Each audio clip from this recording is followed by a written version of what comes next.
Assalamu alaikum warahmatullahi wabarakatuh. Hordoftonni sinaaftii baga nagaan dhuftanii namoonni subscribe gootanii na hordoftan galatooma. Warroonni reefu gara chaanaalii kanaa dhuftanii ana dhufu subscribe gootanii mallattoo bilbilaa cinaatti mul'atu sana yoo bantanii yeroo hunda viidiyoon isiniif hojjedhu isin qaqqaba. Har'a akkuma footoo irratti argaa jirtanii viidiyoo gubbaatti argaa jirtanii kukisii akkamitti hojjenna mana keenyatti isa jedhu. Kukisii baay'ee bareedaa ta'ee fi bakka barbaadan fudhattanii deemuu yoo imala deemtanii mana keessan keessattis isin fayyada. Kanaaf wanta nu fayyaduu fi isa isiniif qabadeen dhufe haala ittiin hojjennu isinitti nan agarsiisa. Akkuma itti aanutti na waliin tura. Turtii gaarii.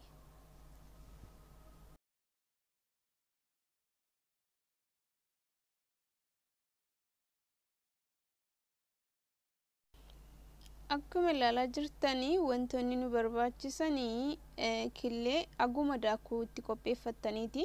Sukkaaran qopheessitu akkuma ilaalaa jirtan jechuudha. Sukkaara ni qopheessitu, zayitii haga isin barbaachisu ni qopheeffattu. Likkii madaakuu keessanii zibdee kana ni beektu jedhee yaada ijoolleen biyya arabaa jirtanii zibdee kana ni qopheeffattu. Aannanis akkuma daakuu fayyadamuu barbaadanitti qopheeffattu jechuudha. Anamma hagani fayyadamuu barbaadu nagaa jechuudha. Kuni killee lama qopheeffatanii kino killecha aksitti sukkaara ammoo haguma barbaadanii sukkaara baay'ee nami barbaadu jira, giddu galeessa nami barbaadu jira.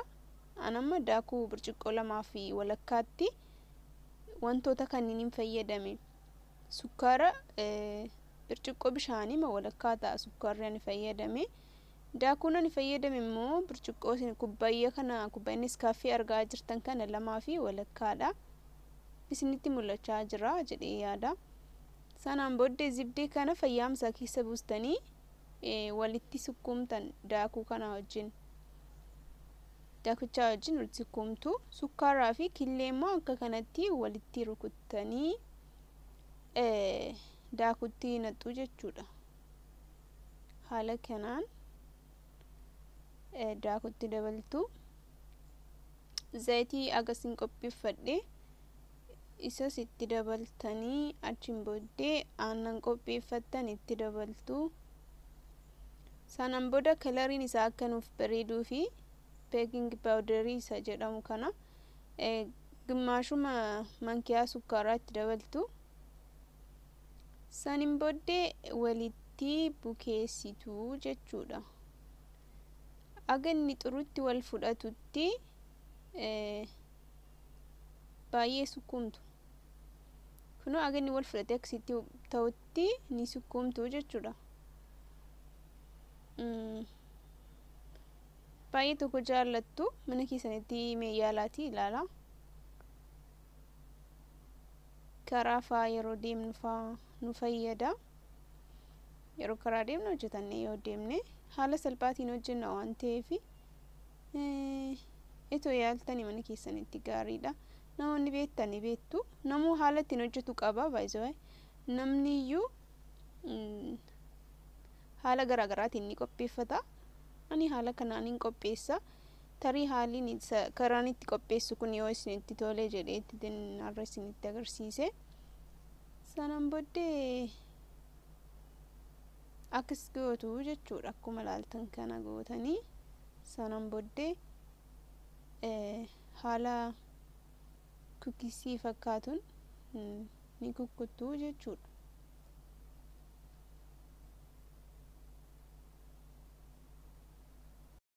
والفهموا ربون متان صاروا كوبا فهمينو فاكنو قفتانهم نجبا دلا دفو فياتون الرنو مقبا أول إسلام ما برو رجل كبا بروم سيتيم بودان لا فكجبا وجين دنيا آخرة يواسبوا كبا كان رتك بيني ورقمو كبا واندو ربان دبه إلمان دبون جبا حالين مدن برجر ركبا والآن مكبا دبدين والله لا أرغني إرغما جالا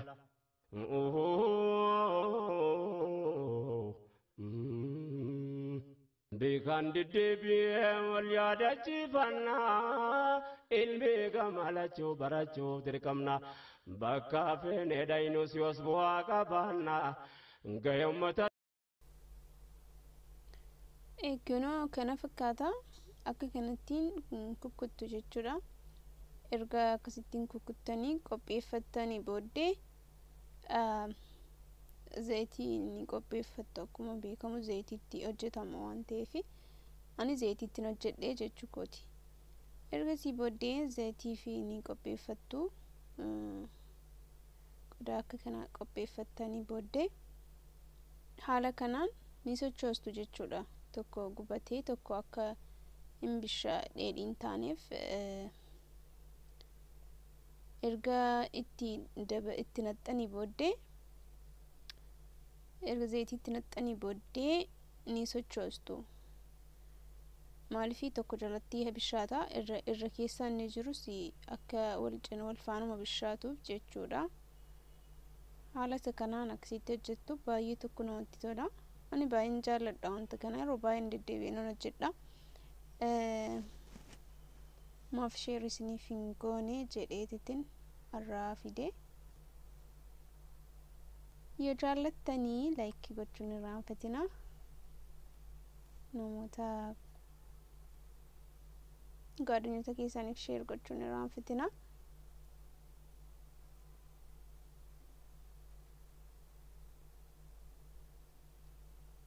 Akkas fakkaata baay'ee namatti tola.